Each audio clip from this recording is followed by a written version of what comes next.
मैं PC Pandey, physics lecturer, Tagore children academy Surajgarh.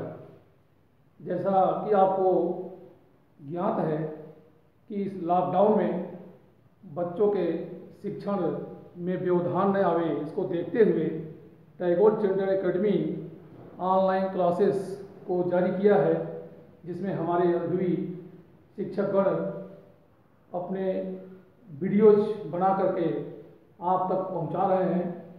आप उसे नियमित रूप से देखें एवं इसमें जो सुझाव हो वह हमें भेजें।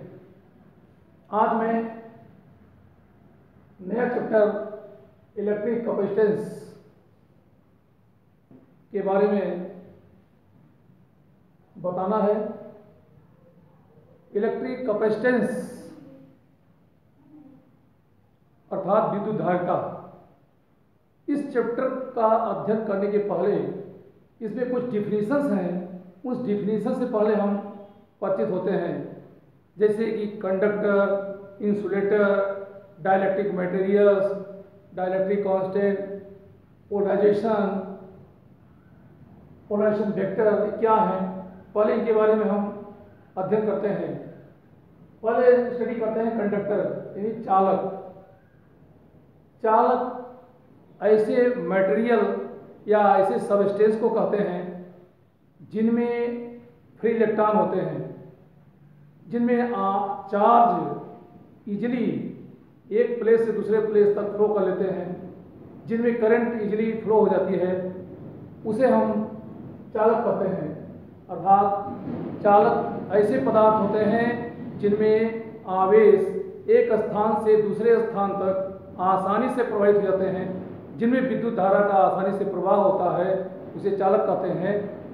जैसे चांदी, तांबा, एल्युमिनियम, लोहा, प्लेटिनम और अम्ल तथा क्षारों के जलीय विलयन, ये सभी चालक होते हैं। पृथ्वी स्वयं एक चालक की तरह व्यवहार करती है। हमारा शरीर भी एक अच्छा चालक है। इनमें सबसे अच्छा चालक तांबा होता है, सबसे अच्छा चालक चांदी होता है, लेकिन ये महंगा होने के कारण इसको डेली लाइफ में यूज कम किया जाता है। सामान्यतः घरेलू जो सर्किट होते हैं, डोमेस्टिक सर्किट में कॉपर जो है तांबे का यूज करते हैं, और पावर हाउस के द्वारा जो गांव में सप्लाई की जाती है, करंट सप्लाई होती है खंभों के माध्यम से, उसमें जो खंभों के में खींचे हुए तार हैं वो एल्युमिनियम के हैं। तो सामान्य रूप से कंडक्टर के रूप में कॉपर और एल्युमिनियम का यूज किया जाता है। तो चालक ऐसे पदार्थ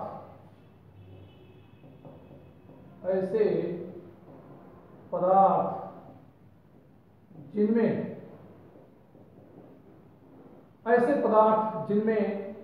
आवेश एक स्थान से दूसरे स्थान तक,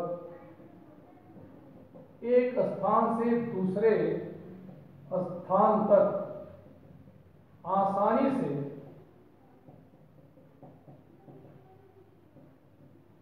प्रवाहित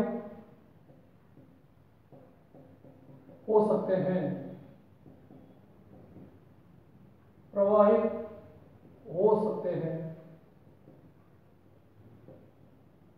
अर्थात जिनमें विद्युत धारा का प्रवाह आसानी से होता है, अर्थात जिनमें विद्युत धारा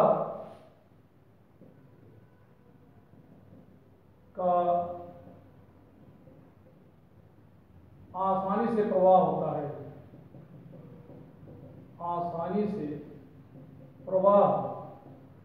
है, उसे चालक कहते हैं।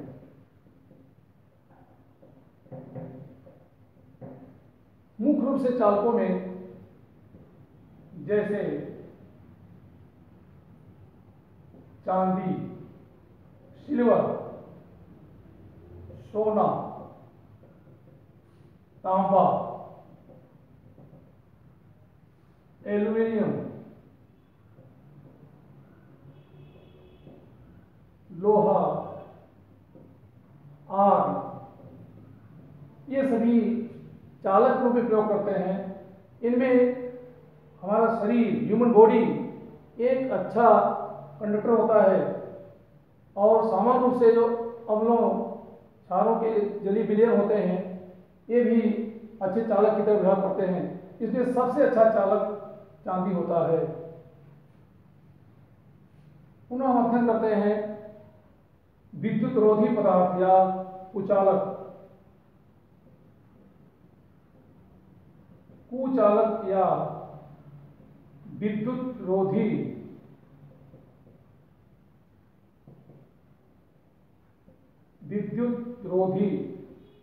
इंसुलेटर या इसे नॉन कंडक्टर भी बोलते हैं। कुचालक ऐसे पदार्थ होते हैं जिनमें आवेशों का प्रवाह सुगमता से नहीं हो पाता, जिनमें विद्युत धारा का प्रवाह आसानी से नहीं होता, उसे कुचालक या विद्युत रोधी पदार्थ कहते हैं। ऐसे पदार्थों को परावैद्युत पदार्थ भी कहा जाता है। ऐसे पदार्थ जिनमें आवेशों का प्रवाह आसानी से नहीं हो पाता,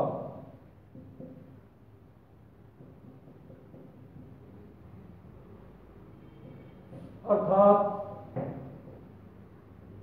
जिनमें विद्युत धारा आसानी से प्रवाहित नहीं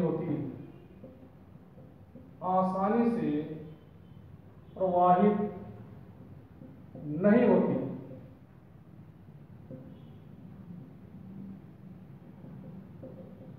को कुचालक पदार्थ कहते हैं। को कुचालक पदार्थ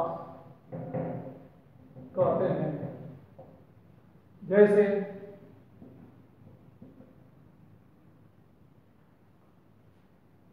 रबर, मोम, प्लास्टिक, एबोनाइट, कांच, गंधक, पेपर, कागज एवं शुद्ध जल आदि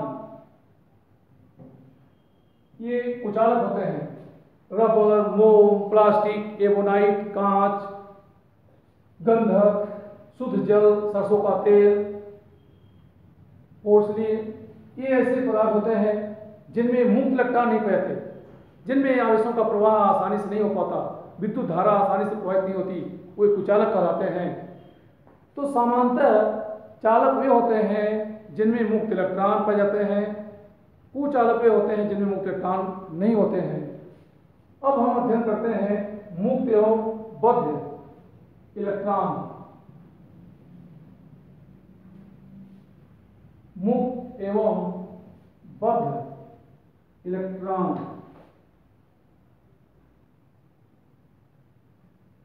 मुक्त एवं बद्ध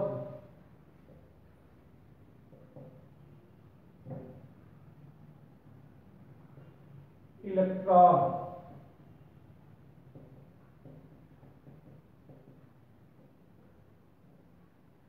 फ्री एंड बाउंड इलेक्ट्रॉन।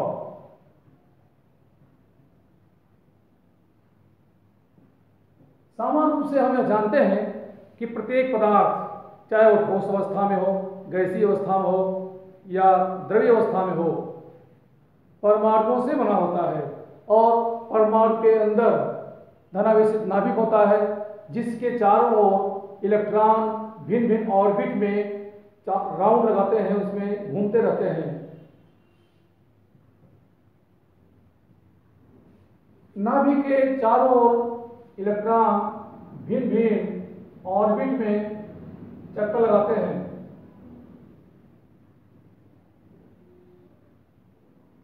सामान्यतः जो इलेक्ट्रॉन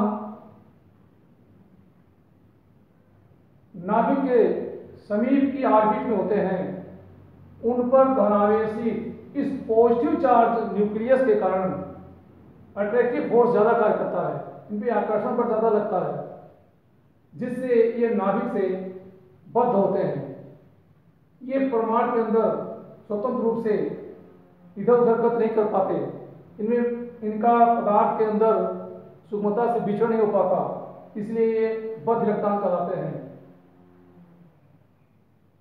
जो इलेक्ट्रॉन नाभिक से जितना दूर होता है उस पर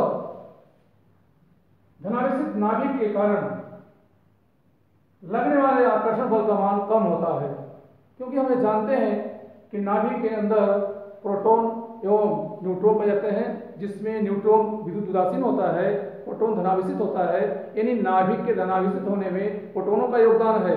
तो नाभिक में धनावेश होता है और इलेक्ट्रॉन ऋणावेशित होते हैं। हमें भी जानते हैं कि परमाणु विद्युत उदासीन अवस्था में होता है, क्योंकि नाभिक में जितने धनावेशित प्रोटॉन होते हैं उतनी संख्या में ऋणावेशित इलेक्ट्रॉन उसके चारों ओर चक्कर लगाते हैं। तो परमाणु के अंदर धनावेशित नाभिक इसके चारों ओर घूमने वाले ऋणावेशित इलेक्ट्रॉनों को अपनी ओर आकर्षित करता है, या ऐसे कह लें कि धनावेशित नाभिक के कारण ऋणावेशित इलेक्ट्रॉनों पर आकर्षण बल कार्य करता है। जो इलेक्ट्रॉन नाभिक के जितने समीप होते हैं, जो निकटवर्ती ऑर्बिट में होते हैं, उन पर नाभिक के कारण आकर्षण बल प्रबल होता है, जिससे वो प्रबल आकर्षण बल से बंधे होने से पदार्थ के अंदर अनियमित रूप से गति नहीं कर पाते। इन इलेक्ट्रॉनों को बद्ध इलेक्ट्रॉन कहते हैं, बाउंड इलेक्ट्रॉन। जबकि जो आउटर मोस्ट ऑर्बिट में इलेक्ट्रॉन होते हैं, बाहरी ऑर्बिट में, उन पर इस पॉजिटिव चार्ज न्यूक्लियस के कारण अट्रैक्टिव फोर्स कम लगता है। अट्रैक्टिव फोर्स कम होने से इन्हें एक निश्चित ऊर्जा मिल जाती है, तो ये परमाणु से अलग भी हो जाते हैं। और ये आउटर मोस्ट ऑर्बिट में जो इलेक्ट्रॉन होते हैं, ये पदार्थ के अंदर ये अनियमित रूप से इधर उधर गति कर लेते हैं, इसीलिए इन्हें फ्री इलेक्ट्रॉन यानी मुक्त इलेक्ट्रॉन कहा जाता है। नाभिक के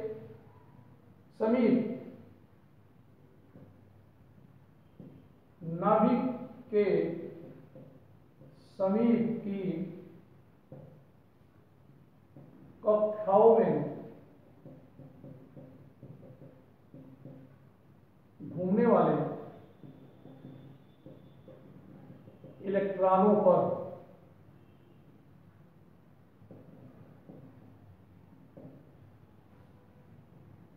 आकर्षण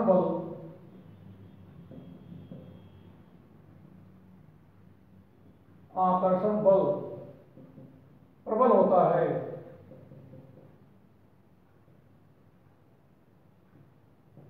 अर्थात समीप के इलेक्ट्रॉनों पर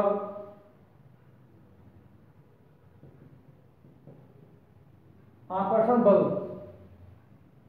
अधिक होने से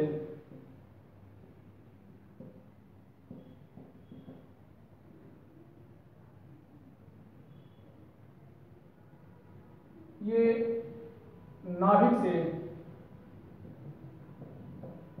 बंधे होते हैं।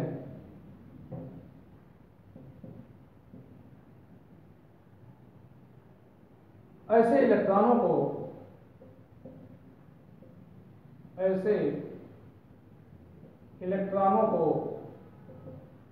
बद्ध इलेक्ट्रॉन कहते हैं। ऐसे इलेक्ट्रॉनों को बद्ध इलेक्ट्रॉन कहते हैं। जो इलेक्ट्रॉन नाभिक से जितने दूरी पर होता है या जो बाहरी ऑर्बिट में होता है, उस पर नाभिक के कारण आकर्षण बल कम लगता है, जिससे ये इलेक्ट्रॉन पदार्थ के अंदर अनियमित रूप से गत कर सकते हैं, उन्हें मुक्त इलेक्ट्रॉन कहते हैं।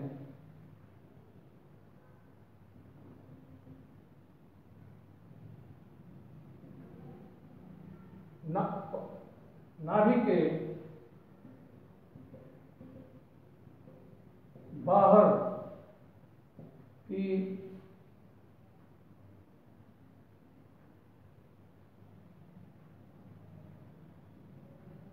परमाणु सॉरी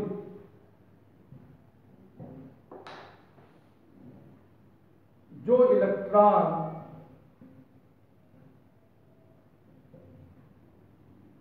बाहरी ऑर्बिट में होता है, यानी बाहरी कक्षा में उपस्थित होता है,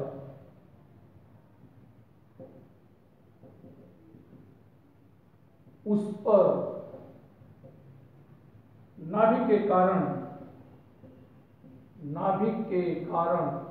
आकर्षण बल कम लगता है। आकर्षण बल दुर्बल होता है, जिससे ये इलेक्ट्रॉन पदार्थ के अंदर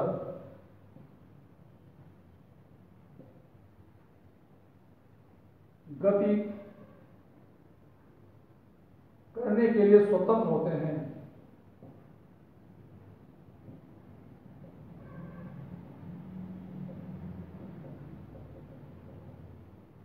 ऐसे इलेक्ट्रॉनों को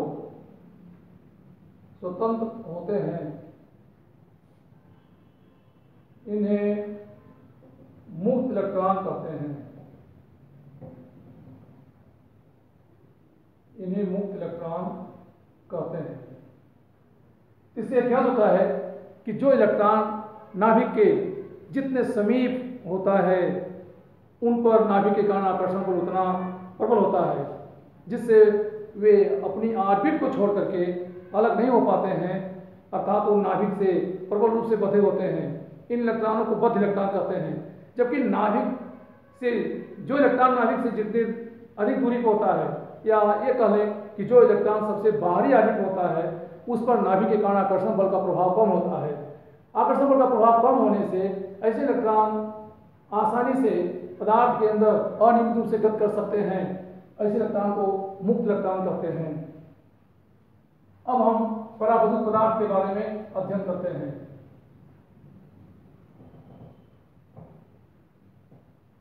परावैद्युत पदार्थ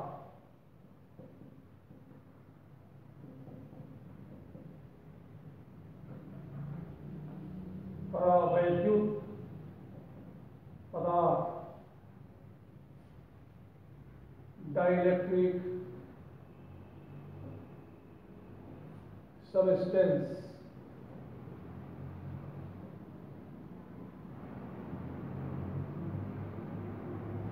परावैद्युत पदार्थ सामान्य रूप से अगर देखा जाए तो कुचालक पदार्थ को परावैद्युत पदार्थ कहते हैं। परावैद्युत पदार्थ ऐसे पदार्थ होते हैं जो बिना विद्युत चालन के विद्युतीय प्रभाव को दर्शाते हैं। यानी ऐसे पदार्थ जिनमें विद्युत धारा का प्रवाह तो नहीं होता, लेकिन इन्हें विद्युत क्षेत्र में अगर रखते हैं तो ये विद्युतीय प्रभाव को प्रदर्शित करते हैं। ऐसे पदार्थ जो बिना विद्युत चालन के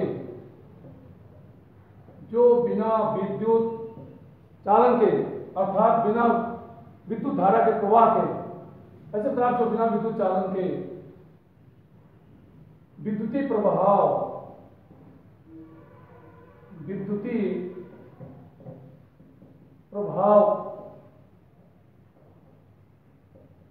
का प्रदर्शन करते हैं,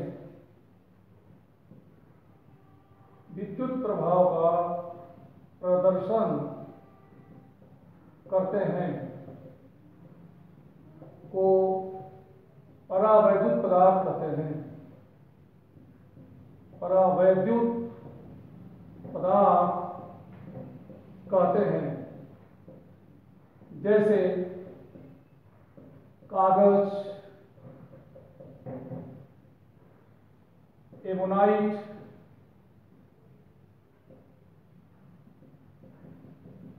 ये ऐसे पदार्थ हैं जिन्हें अगर बाह्य विद्युत क्षेत्र में रखते हैं तो इनमें विद्युत क्षेत्र, आंतरिक विद्युत क्षेत्र उत्पन्न होता है, अर्थात इनके धनावेशित नाभिक एक तरफ हो जाते हैं और ऋणावेशित इलेक्ट्रॉन एक तरफ हो जाते हैं। इस तरह से इनके सिरों के बीच या ऐसे कहें इनके अंदर एक आंतरिक विद्युत क्षेत्र उत्पन्न होता है। तो ऐसे पदार्थ जो बिना विद्युत चालन के विद्युत प्रभाव को दर्शाते हैं उसे परावैद्युत पदार्थ कहते हैं। परावैद्युत पदार्थ दो प्रकार के होते हैं, ध्रुवीय एवं अध्रुवीय पदार्थ। परावैद्युत पदार्थ दो प्रकार के होते हैं।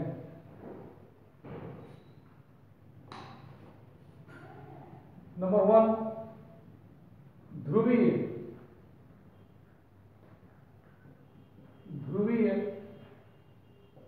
परावैद्युत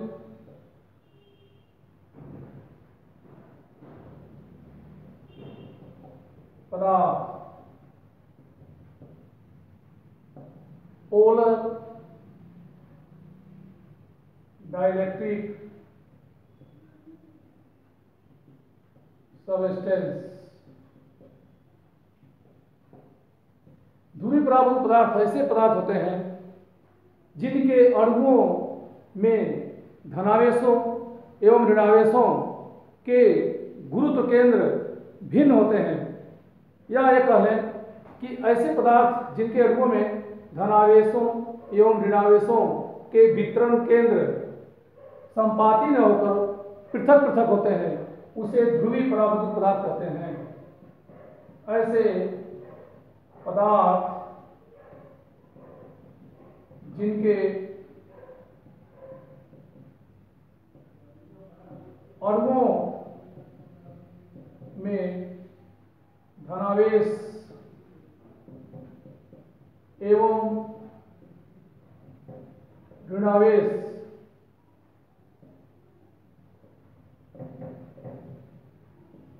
धनावेश एवं ऋणावेश के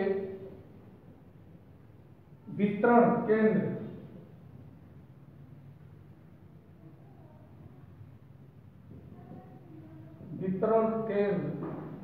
संपाती न होकर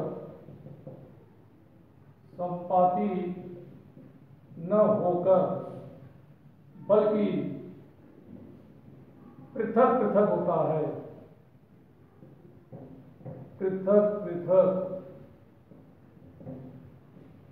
है, को ध्रुवीय परावैद्युत पदार्थ कहते हैं। ध्रुवीय परावैद्युत पदार्थ कहते हैं।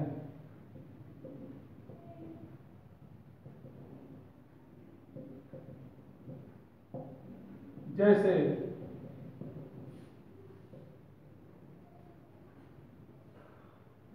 HCl, H2O, NH3 ये ऐसे पदार्थ हैं जिनके अणुओं में धनावेश एवं ऋणावेश के गुरुत्व केंद्र संपाती न होकर भिन्न भिन्न होते हैं। इनके धनावेश एवं ऋणावेशों के गुरुत्व केंद्र भिन्न भिन्न होने से इनमें अस्थायी रूप से द्विध्रुव आघूर्ण होता है। लेकिन जब ऐसे पदार्थ को किसी बाह्य विद्युत क्षेत्र में रखा जाता है तो इनमें विद्युत द्विध्रुव आघूर्ण प्रबल रूप से उत्पन्न होता है। विद्युत क्षेत्र की अनुपस्थिति में भी इनके अंदर अस्थायी रूप से विद्युत द्विध्रुव आघूर्ण उपस्थित होता है, क्योंकि ऐसे पदार्थ के अणुओं के धनावेश एवं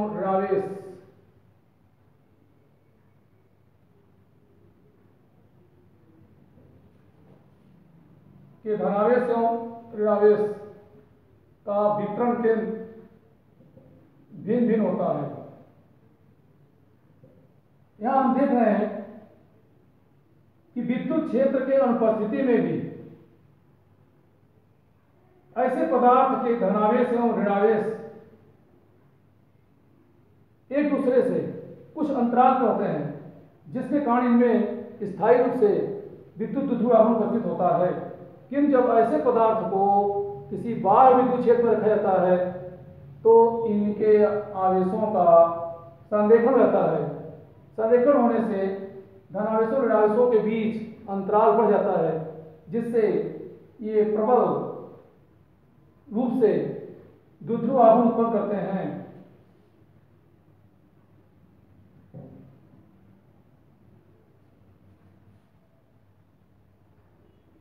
विद्युत क्षेत्र की उपस्थिति में इनके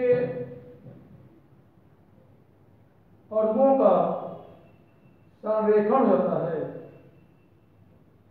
अर्थात धनावेश विद्युत क्षेत्र की दिशा में, जबकि ऋणावेश क्षेत्र के विपरीत दिशा में संरेखित हो जाते हैं। विद्युत क्षेत्र उत्पन्न करने के लिए दो आवेशित प्लेट रखते हैं, एक तरफ धनावेशित प्लेट और दूसरी ओर ऋणावेशित प्लेट रखते हैं। तो इनके अणुओं के ऋणावेश धन प्लेट की ओर और धनावेश ऋण प्लेट की ओर जाते हैं। इस तरह बाह्य क्षेत्र की उपस्थिति में इनमें प्रबल रूप से विद्युत द्विध्रुव आघूर्ण उत्पन्न हो जाता है।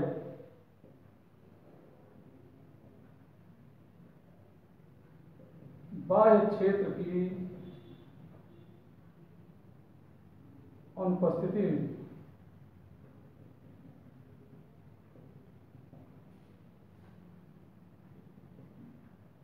बाह्य क्षेत्र की उपस्थिति में यहां हम देख रहे हैं कि बाह्य क्षेत्र की अनुपस्थिति में अणु के धनावेश और ऋणावेश ये असंरेखित है। अर्थात यह निश्चित है कि इनका धनावेश किधर है और ऋणावेश किधर है, लेकिन जैसे इनको बाह्य क्षेत्र रखते हैं वैसे इनके धनावेशों और ऋणावेशों का संरेखण हो जाता है। धन आवेश ऋण की तरफ और ऋण आवेश धन की तरफ हो जाते हैं, अर्थात इनका विद्युत क्षेत्र दिशा में संरेखण हो जाता है, जिससे इनमें प्रबल रूप से द्विध्रुव आघूर्ण उत्पन्न होता है। इस तरह हम अध्रुवीय परावर्तित पदार्थ के बारे में भी अध्ययन करते हैं।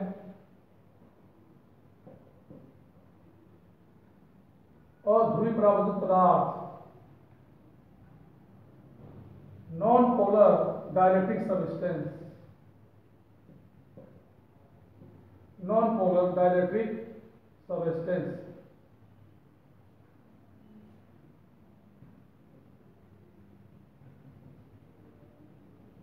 अध्रुवीय परावर्तित पदार्थ ऐसे पदार्थ होते हैं जिनके धनावेशों और ऋणावेशों के गुरुत्व केंद्र संपाती होते हैं।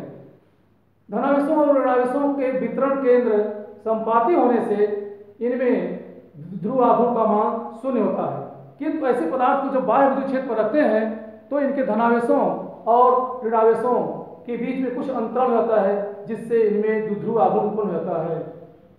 तो ऐसे पदार्थ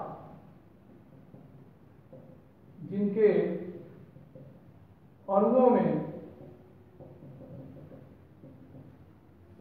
धनावेश एवं ऋणावेश के वितरण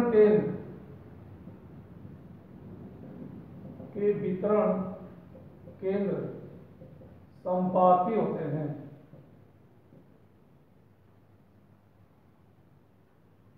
को अध्रुवीय परावैद्युत पदार्थ कहते हैं। अध्रुवीय परावैद्युत पदार्थ कहते हैं। ऐसे पदार्थों में द्विध्रुव आघूर्ण का मान शून्य होता है, जैसे H2, N2, O2। इन पदार्थों में विद्युत क्षेत्र के अनुपस्थिति में इनके अणुओं के धनावेश एवं ऋणावेश के गुरुत्व केंद्र संपाती होते हैं।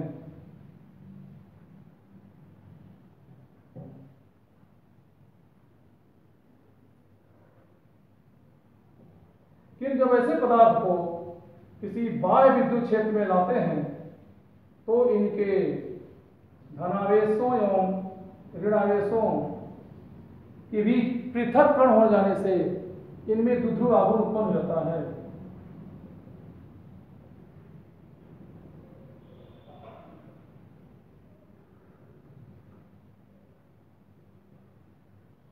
तो बाह्य क्षेत्र की अनुपस्थिति में बाह्य क्षेत्र की अनुपस्थिति में इनके धनावेश एवं ऋणावेश के गुरुत्व केंद्र संपाती हैं।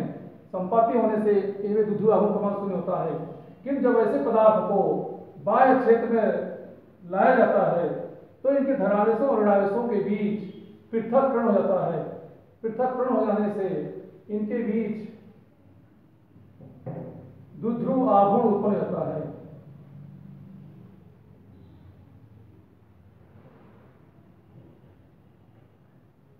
अर्थात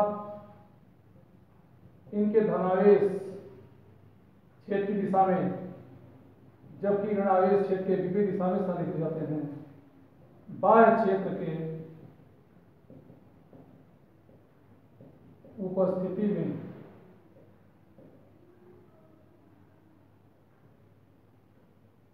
तो इससे जानकारी होती है कि बाह्य विद्युत क्षेत्र में रखे जाने पर पराविद्युत पदार्थों के अणुओं का ध्रुवण रहता है। ध्रुवण हो जाने से इनमें विद्युत द्विध्रुव आघूर्ण उत्पन्न हो जाता है।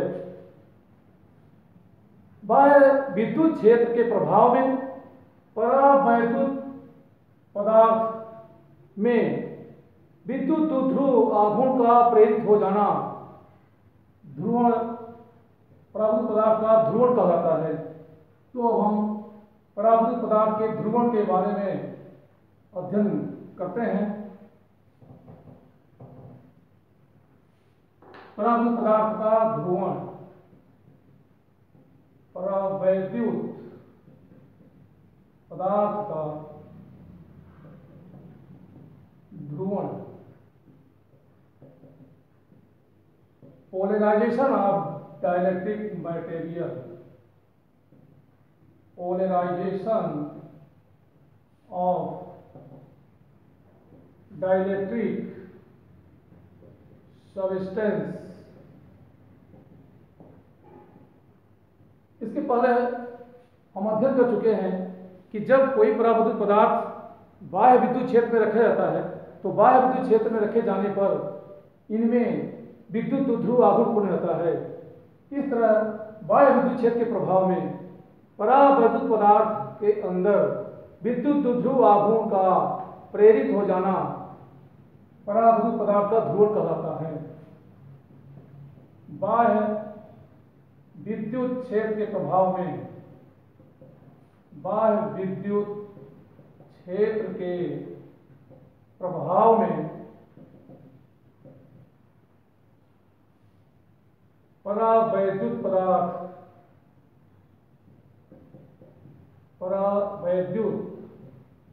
पदार्थ में विद्युत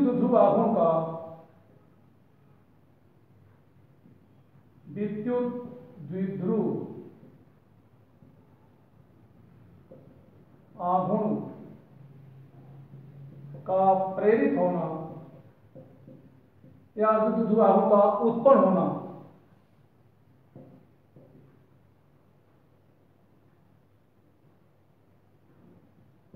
परावैद्युत पदार्थ का ध्रुवण कहलाता है। परावैद्युत पदार्थ का ध्रुवण कहलाता है।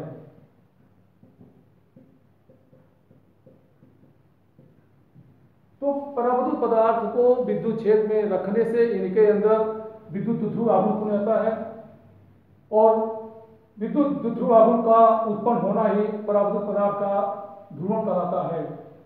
पुनः हम अध्ययन करते हैं ध्रुवण सदिश। ध्रुवण सदिश पोलराइजेशन वेक्टर, इसे हम P से शो करते हैं। यह ज्ञात होता है कि परावैद्युत पदार्थ को विद्युत क्षेत्र में रखने से इसके अंदर द्विध्रुव आघूर्ण उत्पन्न होता है। तो बाह्य विद्युत क्षेत्र में परावैद्युत पदार्थ के रखने से इसके एकांक आयतन में उत्पन्न द्विध्रुव आघूर्ण की मात्रा को ही ध्रुवण सदिश कहते हैं। बाह्य विद्युत क्षेत्र में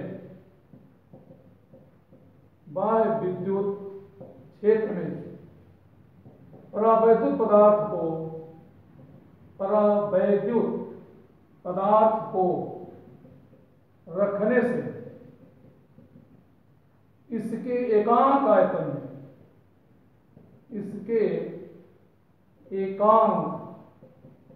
आयतन में उत्पन्न द्विध्रुव आघूर्ण, एकांक आयतन में उत्पन्न द्विध्रुव आघूर्ण की मात्रा को ध्रुवण सदिश कहते हैं। ध्रुवण सदिश कहते हैं। इसे P से दर्शाते हैं।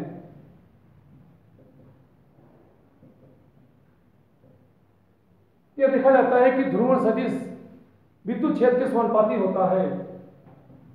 ध्रुवण सदिश आरोपित विद्युत क्षेत्र तीव्रता के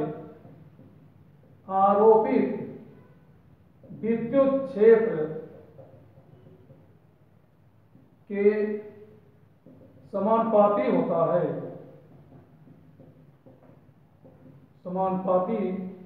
होता है। अर्थात P प्रोपोर्शनल E या P is equal chi E, P is equal to chi E। यहाँ काई E एक समानुपाती नियतांक है। इसे परावैद्युत पदार्थ की ध्रुवण, इसे विद्युत प्रवृत्ति कहते हैं। इसे परावैद्युत पदार्थ की विद्युत प्रवृत्ति कहते हैं। यहाँ विद्युत प्रवृत्ति से तात्पर्य है कि किसी परावैद्युत पदार्थ को विद्युत क्षेत्र में रखे जाने पर जितने आसानी से उसका ध्रुवण होता है उसकी विद्युत प्रवृत्ति उतनी ज्यादा होती है। अर्थात विद्युत प्रवृत्ति किसी परावैद्युत पदार्थ का वह विद्युतीय गुण है जो यह दर्शाता है कि उस पदार्थ को बाह्य विद्युत क्षेत्र में रखे जाने पर कितने आसानी से उसका ध्रुवण हो जाता है, कितने आसानी से उसमें द्विध्रुव आघूर्ण उत्पन्न होते हैं। Thank you.